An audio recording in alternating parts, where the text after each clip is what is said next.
Hello. Jennifer of Hollowbone Ranch did a video recently angry at negative male energy, which I thought was fantastic. I just wanted to talk about the negative aspect of male energy a little bit. Being male, I have some experience with male male fixations. Angelo DeLulo has talked about that fixation is one of the challenges after awakening. Fixation is sort of one of the core problems for everyone, but after awakening, there's no conscience telling you that it's wrong or something, and so you can just be like totally in like this a concept, and just like totally in it, 100% in it.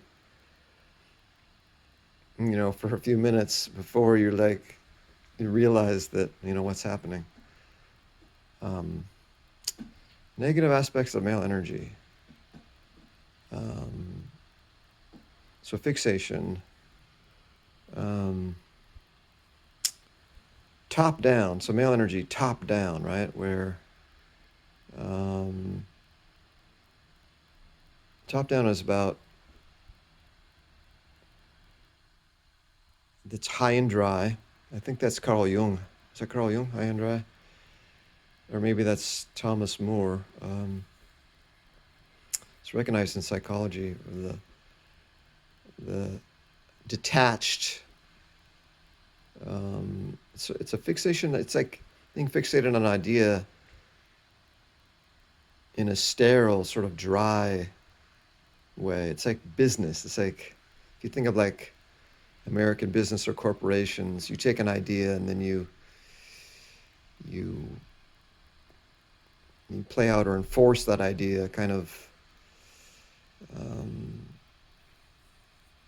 without any empathy or rigidly, right? So top down, high and dry, being stuck on an idea or just being overly committed to an idea and then enforcing it, right?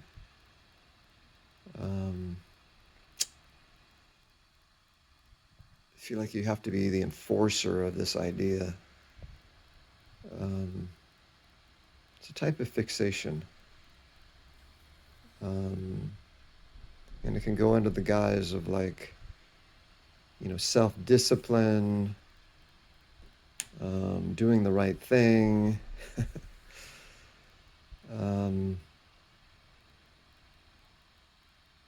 Yeah, so, and it overlaps a bit with being right, self-righteousness. Always being right is a problem with self in general, right? So that's like that's a universal aspect.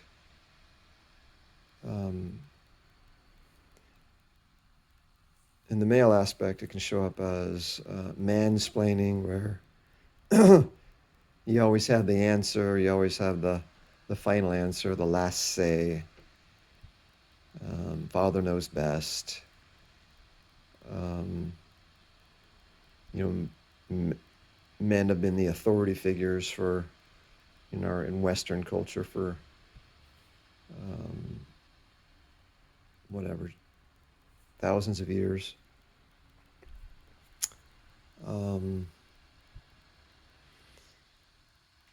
What else do we have in there? That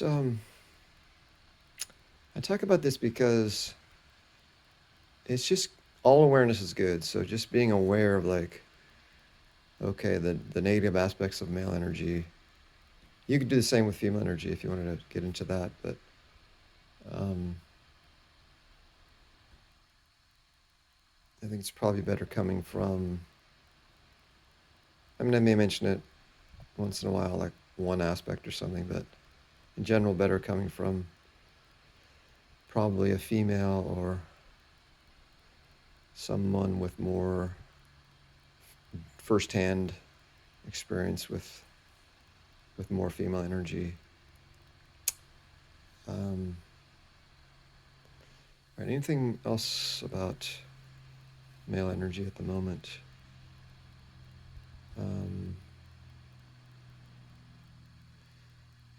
I find that fixation on an idea and becoming the enforcer of it, it can just be very narrow, very squeezing, very narrow.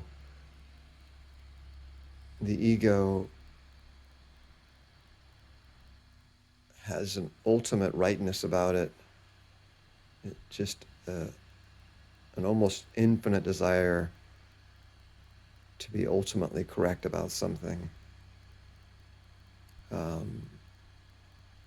And so it's a painful kind of fixation where it's hurting everyone. It's hurting the enforcer. Like the eyes, like it's almost like it pinches off circulation to the head and the eyes and the,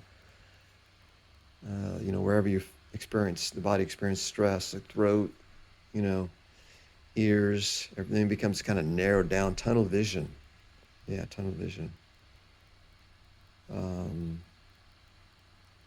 And it's the opposite of life affirming. It's the opposite of empathetic.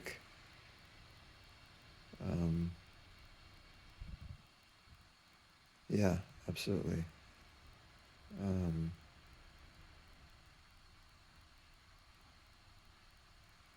Right. It's sort of so the positive aspect of male, a positive aspect of male energy would be like being the protector. The negative aspect of that is being the enforcer. And as we see with some of our, secret or what do you call them? They're not really secret so much always, but some of the our government organizations in this country where, and even our police forces, like being the enforcer, it's so easy for it to go wrong in so many ways. Like it's just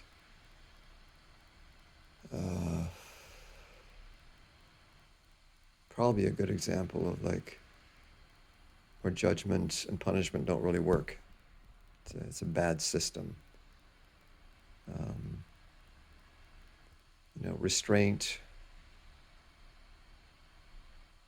empathy, education, retraining, fully understanding, those things work. But blame, punishment,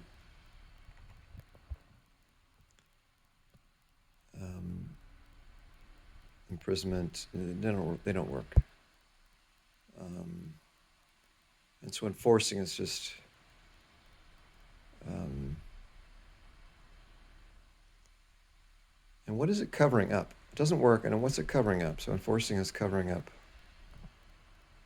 When male energy feels the need to enforce, becomes fixated on it and needs to enforce it, it's covering up an insecurity. It's like I'm not being listened to, I'm not being heard. So, God damn it, I'm going to make you listen to me, basically.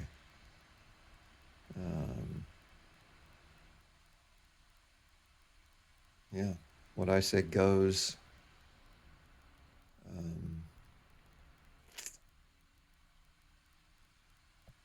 I have the last word. Classic ego expression. I should write down all the things the ego says, or the head says, so we can all recognize them as not our own.